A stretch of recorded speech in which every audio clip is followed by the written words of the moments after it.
All right, hello there. It is Tuesday, February 6th, 2024, here at precisealgorithmtrading.com. And we go through the markets almost every day and kind of evaluate what's going on. And we, we trade them, and we also have some automated trading systems that we put in place here. So let's start here with the Dow futures. And we had a nice pullback here recently. Today we got some give back. This back and forth is what it takes to make an equity curve. Uh, you know, an uptrending equity curve is what we want, and that's what we have. So today, 2-6, there are quite a few trades, and more losers than winners, but nothing major really in that whole thing. So it's just some of that back and forth I was talking about. This is the Russell 6-month time frame, and I'm sorry, no, this is uh, like 14 or 15 months. It's the Russell we have opened up for pretty much the whole time that we've done back testing on,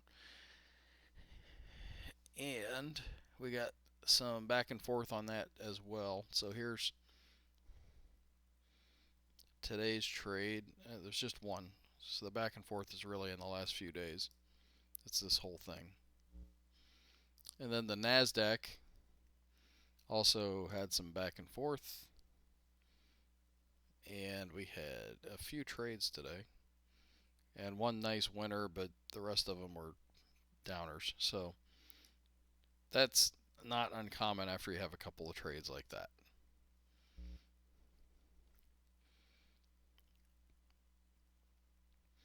All right, go to the markets here, and let's start out. This is the Dow. I don't know why I jumped to that. Let's look at the S&P 500, which is still up. It's let's do SPX. Might be a little cleaner. It's defying gravity here, and you know, uh, just when you give up is when it's going to do one of these drops. We had this drop the other day, and then we pulled back up. So we've got like this, um, a new, I'll call that a lower low, or at least an equal low to back here.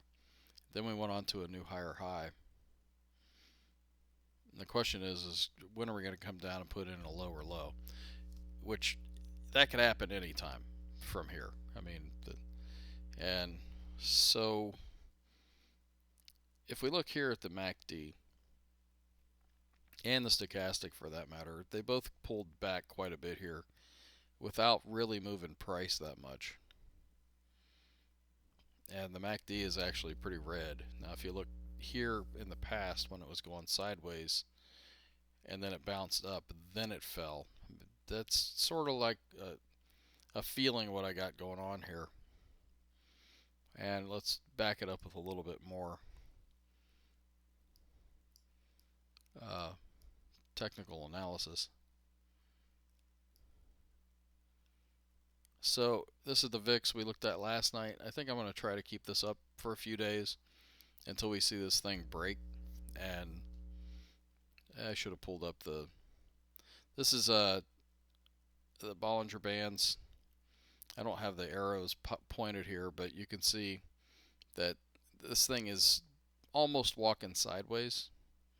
And back here, I'm going to zoom that out again. I'm not going to belabor this every night, but this fall through here, let's make that daily.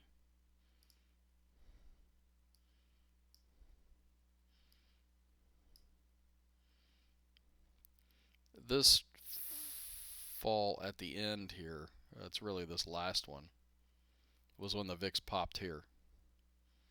So I'm going to pull up a highlighter tool so you guys can really see this. So the background imaging won't be the same now, but this fall equaled this rise. And this fall was with this rise. And when this came down, this rose. So they go back and forth with each other, which is what I'm getting at. So that's why this crosshair is handy, because I can actually show it, from a time analysis standpoint. I can show when this is going down and that's going up. So this whole back and forth rising, higher highs and higher lows on the VIX was with this lower highs and lower lows on the S&P 500.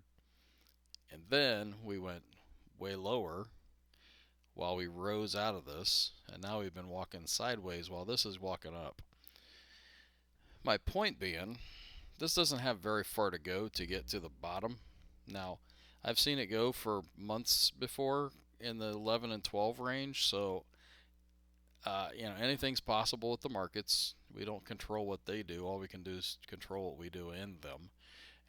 But at the same time, it wouldn't be too much to think this thing can break out of this upper band at some point and come up here and start getting into these 20 levels again. And if that happens, we're going to get this pullback I've been waiting on. Except I'm not really waiting on it because I'm trading with it. I mean, this is what this is doing. It's a market of stocks. The stock market is a market of individual stocks. So what we're going to do is just continue to focus on individual stocks that work and what the markets are doing individually. So the Russell, for instance, is in this zigzag pattern. If we put in a higher low here and come up here and break out of this channel to the upside, then that's going to be a pretty decent buy signal. And hopefully the 30-period moving average will move up with it, turn green, and then we'd actually have a pretty significant buy signal there, where I could expect to see this kind of a move again, probably a muted one, but still I could set our stop back here and just move forward with it. If we don't get that zigzag for a while and we break out after that, this is a downward sloping channel, and I believe you can actually say every downward sloping channel eventually breaks to the upside, just like every upward sloping channel, like we're seeing on the S&P 500, eventually breaks to the downside. I heard that like as an axiom once, and I don't think that it can be disproven. The Dow here is sort of in the same boat. It's walking sideways on the hourly chart. The NASDAQ, this on the hourly chart looks like an inverted head and shoulders pattern. So can that thing break to the upside? That would really knock everybody's socks off if it did. And for anybody that's not seen a head and shoulders pattern before, this is inverted, so I'll draw it out for you. This is a shoulder, that's the head, that's the other shoulder, and this distance is what we would expect to see coming out of this, and we could see prices up here in the 18,100, so, or thereabouts, 18,200 even. I could actually measure that out, and it's wild how often these things actually play out. You can see one back here that went up. If you can't see that, it's right there. It's a lot of, I don't know that there was one back here, but you might be able to see it on a smaller time frame. Alright, I'm going to get it done with this sooner rather than later. So here's an interesting thing where we kind of took off and started to look like we're going to be breaking higher on the transports. We don't really have a break of these pivots yet, but we do on the hourly. So when you really know that you've broken, it's a basis of time and distance above the previous pivots, and you can see that this is time and distance above. If you get just a shot up and then a pullback and it just leaves an upper wick, then that's not time or distance. That's just a stop hunt. So this is actually looking like it's trying to play out to the upside, and that's a nice big bullish candle today. In fact, I'm going to go ahead, against my better judgment, and go put in IYT. And that's wild. The transports are throwing a buy signal on the 30, while the actual IYT did it 3 or 4 days ago. So I think I missed my move on that one.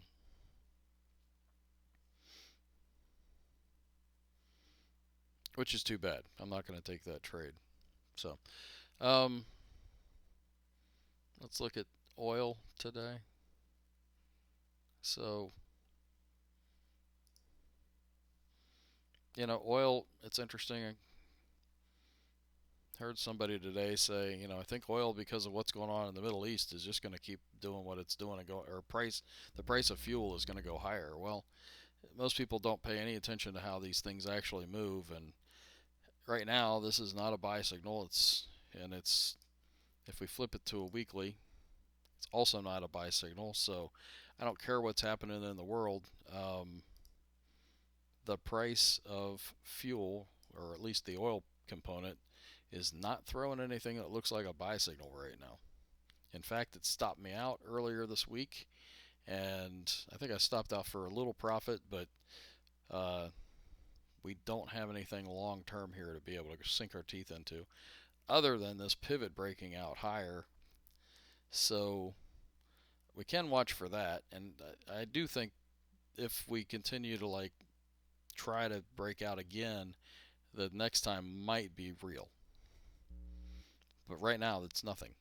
So, and it's not going to be any kind of a long-term play. It'd have to be something we just put on and see what happens. Just like everything else we do. So, all right, that's oil. Let's look at gold. Got a lot of gold stocks popping signals. Got ETFs going. I got bullion I saw was going. So this is not a clean looking pattern to me, but the longer term is up. The signal's there. And the fact that we got a bunch of other ones coming, it's intriguing to me. Although we got a lot of gaps down here earlier in the last few days. So this is one where you just kind of, the system, you play the system, and whatever happens is going to happen. All right, I'm going to wrap this thing up by going to stockcharts.com. We'll look at the bullish percent indices, and the industrials today didn't move.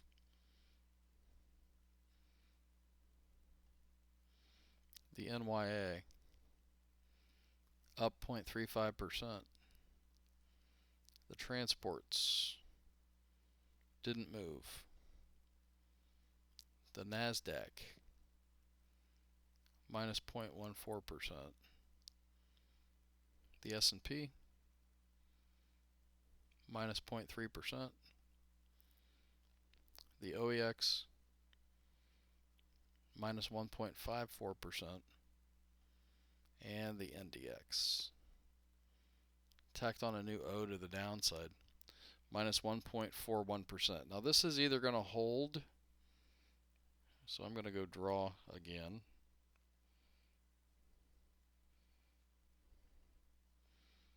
This level right here, horizontally, at 70, will either hold or it'll break. I think that's obvious, but we could reverse and just put in a new column of O's right there.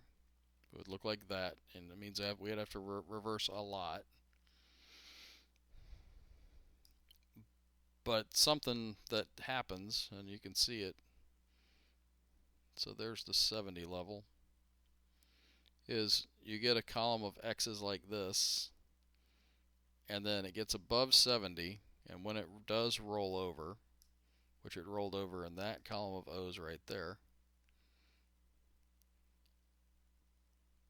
and it went below the 70 line, then all of a sudden it can unravel quite a bit to the downside. And you'll see that that 70 level has a tendency to be that kind of a level. It's like a resistance or an overbought level. Same thing happens when you get down into that neck of the woods. You could even look for 30. 30 is supposed to be the magical one right there. So when these things oscillate back and forth between 30 and 70, that's kind of like no man's land. But when you get up into this zone, it's considered to be an upper reversal zone, and going down from here would be the path of least resistance. That said, if this thing would revert on some Fed news or whatever, all bets are off, and we could literally just walk around in this territory for a while, like we have been.